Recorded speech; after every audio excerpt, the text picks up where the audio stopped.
இங்க ஒருத்தவங்க வந்திருக்காங்க, நீங்க பேசணும். ஏன்னா நான் இவங்ககிட்ட என்ன பிடிச்சிருந்துச்சு அப்படின்னா, இவங்ககிட்ட இருந்து நான் இன்னைக்கு ஒரு விஷயம் கத்துக்கிட்டேன்.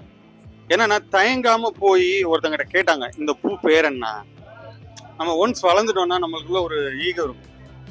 நானும் வெளிப்படையா ஒத்துக்கிறேன், அந்த ஈகோ இருக்கும். நம்ம போய் கேட்க யோசிப்போம். இல்லைன்னா இப்ப என்ன நடக்குதுன்னா, அந்த பூவை போட்டோ எடுத்து கூகுள்ல போய் தேடுறது, அது பேர் என்ன அப்படின்னு சொல்லிட்டு நம்ம அட்வான்ஸா இருக்கோம்னு நினைச்சோம். பட் அவங்க கேட்டாங்க ஒரு இடத்துல, இது என்ன பூ, எதுக்காண்டி, எதுக்கு பயன்படுத்துறது அப்படின்னு கேட்டாங்க. ஆக்சுவலி ஒரு இடத்துக்கு வரும்போது நம்மளுக்கு ஒரு விஷயம் தெரியலன்னு நம்மளுக்குள்ள அக்செப்ட் பண்ணிட்டு, எதிரில் இருக்க நபர் நாலேஜபிள், இதுல அவங்க தான் நாலேஜ், எனக்கு நாலேஜ் இல்லைன்றதை ஒத்துக்கிட்டு கேள்வி கேட்கறது இருக்குல்ல, ரொம்ப பிடிச்சிருந்துச்சு. I appreciate. அது இன்னைக்கு இவங்க கிட்ட கத்துக்கிட்ட முக்கியமான பாடம். நீங்க சொல்லுங்க மேடம், இன்னைக்கு எப்படி இருந்தது? எனக்கு பிடிச்சிருந்துச்சு, இன்ட்ரெஸ்டடா இருக்கு. இங்க வரப்ப நிறைய கத்துக்கிட்டேன், எனக்கு ரொம்ப பிடிச்சிருந்துச்சு. என்னெல்லாம் பாத்தீங்க, என்னெல்லாம் பேசுனீங்க? எல்லாருமே வந்துட்டு கேட்டாங்க, வாலண்டியரா இதை எடுங்க அப்படின்னு சொல்லி கேட்டாங்க.